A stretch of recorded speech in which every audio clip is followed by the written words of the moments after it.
Well, let's talk about that, because this is essential to understanding whether we create our life matter to matter in separation, or we actually create from the field, from a frequency of energy, to begin to produce effects in three-dimensional reality in the material world.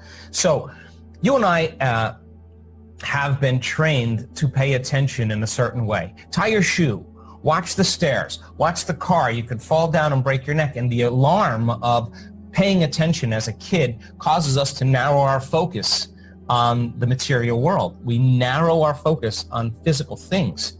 And when the arousal of those emergency chemicals are heightened, it causes our senses to become heightened. And the very fact of becoming materialists causes us to experience three-dimensional reality in separation. In other words, everything physical, whether it's an object, a place, a person, a body, whatever it is, we experience through our senses, and I'm here and you're there, and there's space between us, and if there's space between us, there's time between us. And so if I'm here in three-dimensional reality and I say I want to go to my car, I have to become aware that I'm here. That's one point of awareness, and my car is another point of awareness. So I'm separate from my car. So now I get up and I move my body through space, and when I move through space, I experience time. If I want to shorten the time, I move faster. If I want to lengthen the time, I move slower. So then there's me here, and then people have their dreams, whatever they are, their wealth, their health, their freedom. And in their mind, because they understand the process of getting things, they say, okay, I'm going to get that new house.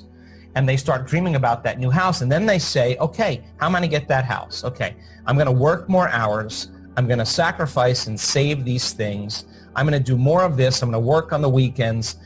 And they're figuring it out as a predictable matter-to-matter outcome. And so they're living in lack and separation because they place their dreams 2 years, 5 years, 10 years in the future based on what they know about themselves and accomplishing it in the past.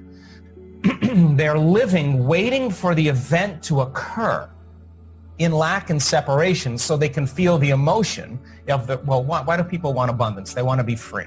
So they're waiting for their abundance to occur to feel freedom. And so the whole entire life, they're living in lack and separation for that event to occur. Now, that's okay because that's creating matter to matter. That's creating in separation. If you are going to begin to create from the field instead of from matter, something amazing happens to us automatically. Like if you see someone in that car, you see someone with that wardrobe, you see someone with that hairstyle, you see someone with those things, and you experience separation or lack, your brain naturally starts seeing that you could have that. The next thing you know, you see the car, and then you pause for a moment, and your brain starts putting you in the scene. You're driving the car, you're wearing the scarf, you're wearing the wardrobe, you're getting those things. Your brain naturally, because we're creators, begins to imagine. The problem is that people are so impatient that when it doesn't happen, they come back to their senses, they're back to three-dimensional reality, and it doesn't occur. Now they experience more separation. So what do? If you're in lack, you're in separation, and you're in survival, you force outcomes, you control outcomes, you try to manipulate outcomes, you fight for those outcomes because you're matter trying to change matter. And so there's only a certain number of things we can do. We can compete, we can do whatever, but for the most part, we're enslaved into three-dimensional reality. And the hormones of stress then give the body a rush of adrenaline, and we feel our body more. And the arousal causes us to put our attention on our environment, on objects and people and places and things, and we are thinking about the predictable future, trying to predict the future based on the past. And where you place your attention is where you place your energy, and all your attention and energy is immersed in this three-dimensional reality. And now you got to play by the rules, and everything takes time for you to get. So we teach people how to take their attention off their body, off the people in their life, off the things they own, the objects they have, the places they need to go, not think about the future and the past. Train them with a formula to get beyond themselves and disconnect from all of their attention and energy out of this three-dimensional reality. Take their attention off of everything that's known.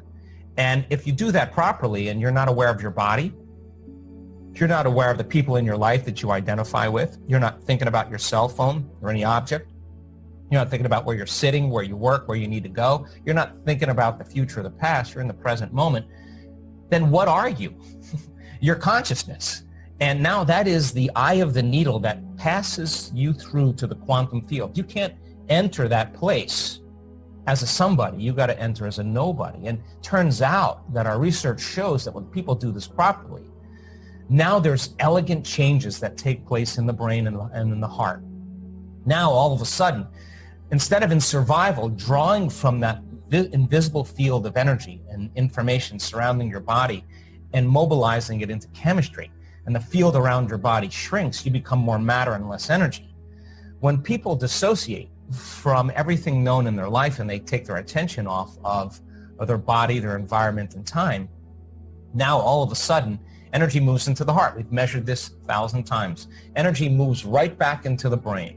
And now all of a sudden, the brain starts getting very synchronized, very organized, and there's a cadence that's created in the brain. And by the same means, they're slowing down their brain waves and they're getting beyond their analytical mind, their thinking neocortex. And the brain gets highly organized. The heart begins to become organized. The heart produces a field around the body. It's energy. That energy is a frequency. Frequency carries information. And now they have the energy, once energy makes it here, to lay a thought on that frequency. And now they got a Wi-Fi signal. Now they're connected to something greater. Once energy makes it to their heart, they're not feeling lack and separation. How could you feel lack when you're feeling whole? How could you look for your dream to happen when you feel like it's already happened? And people are changing their energy. They're connecting to information. They're suggestible.